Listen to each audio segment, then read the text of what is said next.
And if anyone has a question.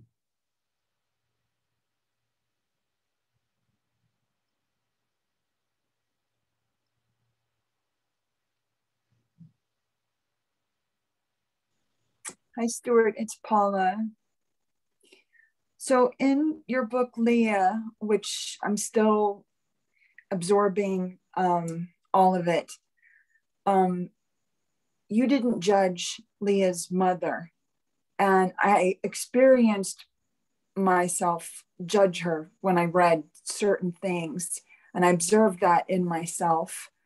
And I also, reading that you didn't judge her, I'm still, it's amazing to me. And so that part of our brain, so that part of my brain, can I take that aspect of myself? Can I put that in the Hara and say, this doesn't serve me? Well, look, Paula, that's how I did it. When I was younger, I used to judge everybody. I was very opinionated.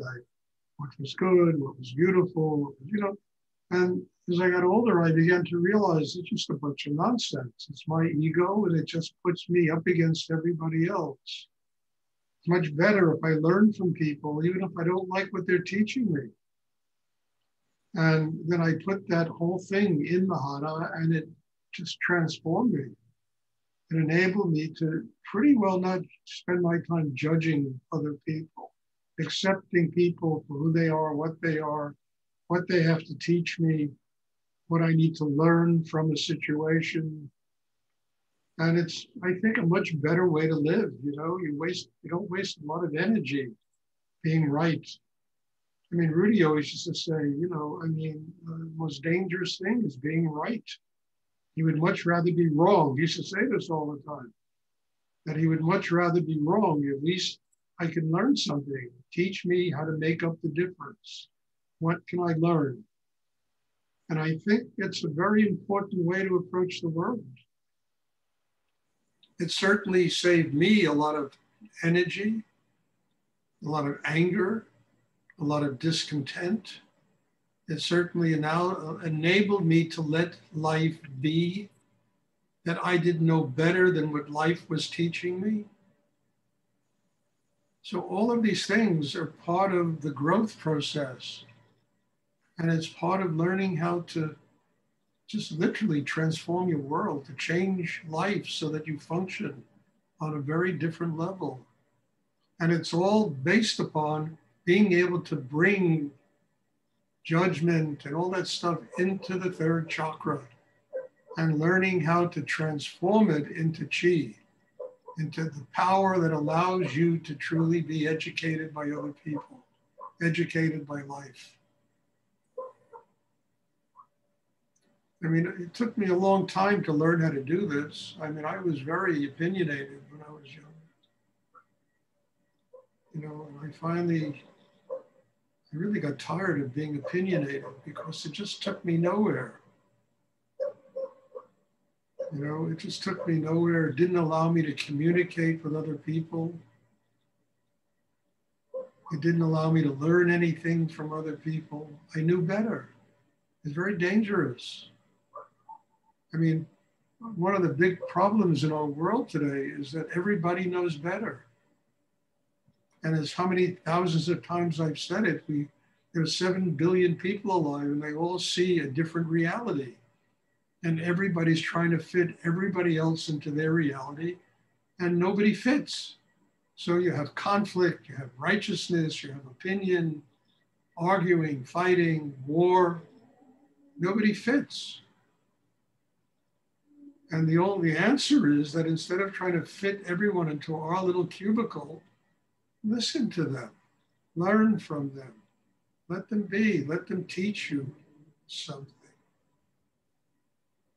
Stuart, I see where this fits in with forgiveness. Yeah, without forgiveness, how do you do it? First person you got to forgive is yourself. First person.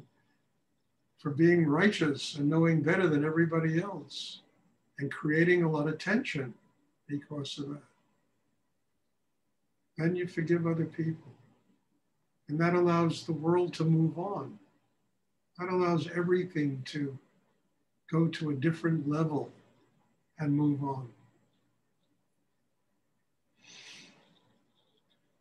Thank you, Stuart. This is a very important subject because everybody does it, you know?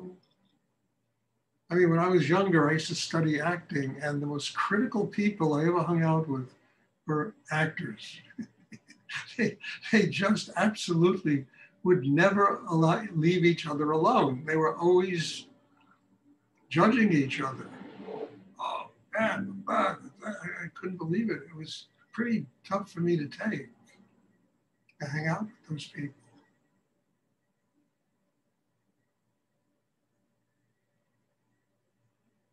Artists are the same way, you know, constantly judging each other, you know. I mean, there had to be a time when artists learned from each other, you know, when people learn from each other instead of everybody being in conflict with everyone else and everybody knowing better. Does anyone else have a question I would like to ask? Stuart, I would like to ask you, I read Rudy talked about tuning into the heartbeat. So in context to that, paying attention to the heartbeat, obviously most of it is in the Hara, the attention, but are you aware of your heartbeat through the meditation?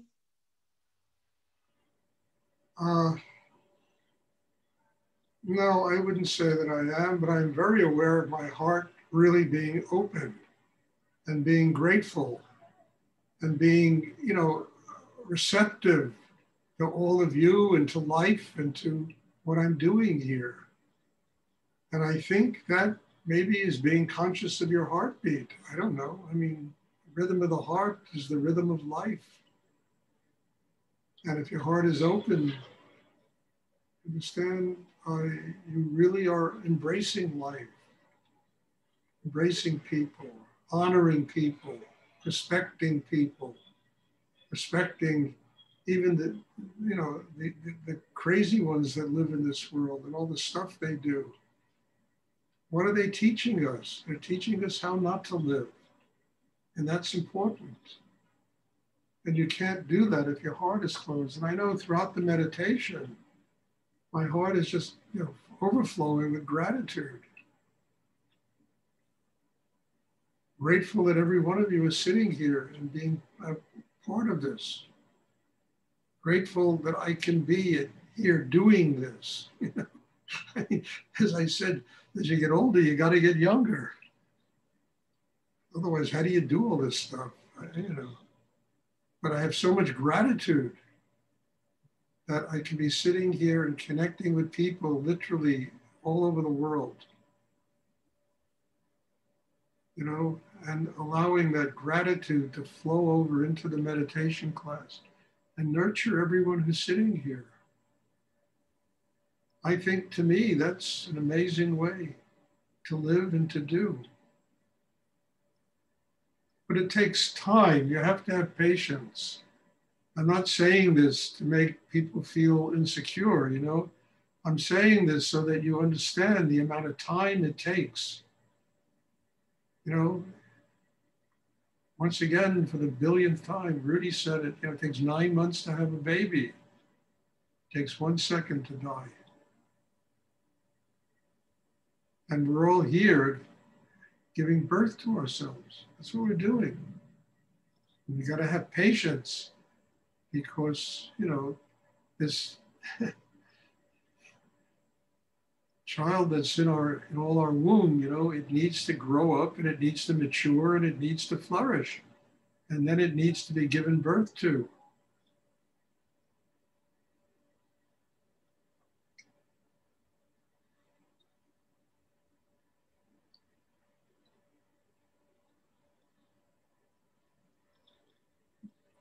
Does anyone else have a question? Thank you.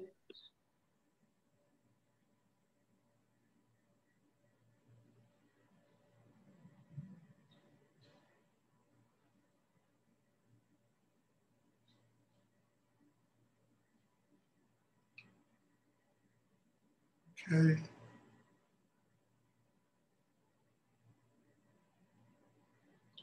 There'll be meditation tomorrow evening. I'm looking forward to seeing everybody.